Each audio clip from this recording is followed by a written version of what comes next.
Multispeciality চিকিৎসালয় আৰু SBI লাইফে ননৈ মহাবিদ্যালয়ৰ সহযোগিতাত উদযাপন কৰে বিশ্ব পৰিৱেশ দিৱস।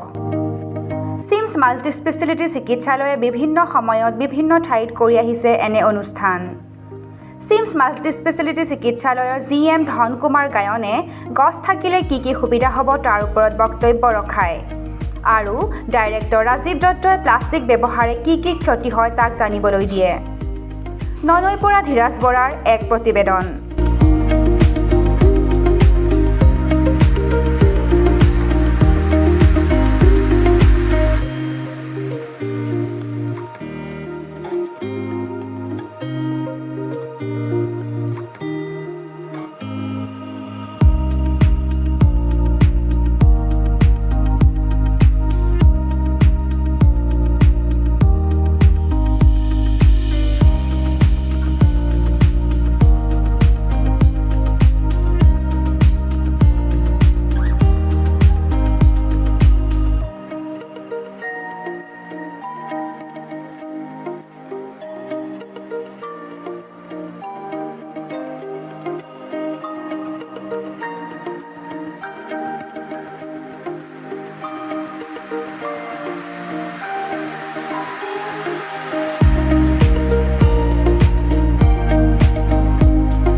বৃক্ষৰোপণটো মেইন বস্তু হ'ল মানুহ গছ থাকিলেহে মানুহ থাকিব। আমি অক্সিজেনটো পাবলৈতো গছ লাগিব।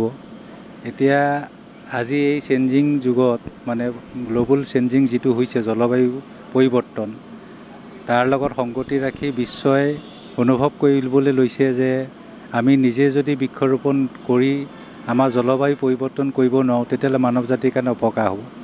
সেই উদ্দেশ্যই লক্ষ্য ৰাখি আমিও সকলোৰে লগত সহযোগত আমি বৃক্ষৰোপণ কৰিবলৈ আগবাঢ়িছোঁ যাতে জলবায়ুটো চেঞ্জ হয়। মানে চিমছৰ পৰিয়ালে ননৈ মহাবিদ্যালয়তে কৰিছেনে আৰু ক'ৰবাত আজি আমি নগাঁও IMA হাউচৰ লগত সংগতি ৰাখি তেওঁলোকৰ সৈতে প্ৰেচিডেণ্ট আৰু ছেক্ৰেটেৰীৰ সৈতে আমি চিমছ কেম্পাছতো বৃক্ষৰোপণ কৰিলোঁ। কি ক'ব বিচাৰিব ৰাইজক? আমি ৰাইজক এটাই পৰামৰ্শ দিম, বৃক্ষৰোপণ মানে গছ পুলি আপুনি সৰু ডাঙৰ যিয়েই নহওক যিকোনো জেগাতে আপুনি গছ পুলি ৰুৱক আৰু অসমত যদি মাটি অকণমান থাকে আপুনি তাতে দি সংৰক্ষণ কৰি থাকক, গছ নিজে হ'ব।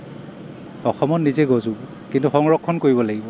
ৰোৱাটো মেইন উদ্দেশ্য নহয়, ৰুই পেলাই আমি তাক সংৰক্ষণ কেনেকৈ কৰিছোঁ সেইটো মেইন উদ্দেশ্য। গছটো ৰুলেই নহ'ব, ডাঙৰ কৰিবলৈ সংৰক্ষণ কৰিব লাগিব। খুব ভাল লাগিছে আজি বিশ্ব পৰিৱেশ দিৱস। আগতে যেনেকৈ মোৰ আগৰ বক্তাই কৈ গৈছে যে পৰিৱেশত আমি আজি গছ পুলি ৰুলে নহ'ব, গছ সংৰক্ষণো কৰিব লাগিব। নম্বৰ 1।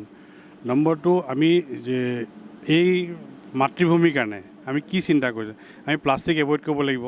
আমি ইমান প্লাষ্টিকৰ আমি ইউজ হৈছে আজিকালি।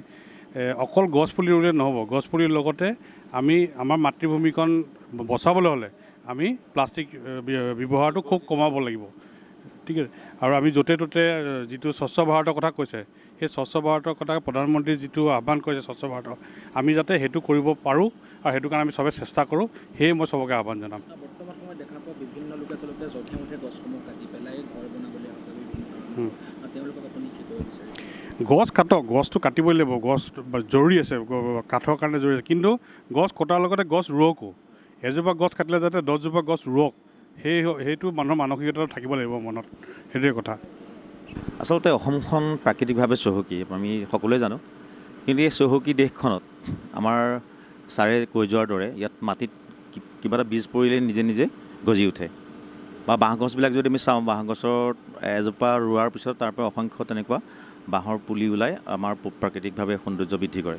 কিন্তু সাম্প্ৰতিক সময়ত দেখিছোঁ যে ইমানখিনি প্ৰাকৃতিক সম্পদ থকাৰ পিছতো আমি গৰমৰ দিনত থাকিব নোৱাৰা এটা পৰিৱেশৰ সৃষ্টি হয়, আৰু যিটো আচলতে জীৱ জন্তুৱে কৰা নাই, কিন্তু আমি মানুহৰূপী দানৱেই কৰি আছোঁ।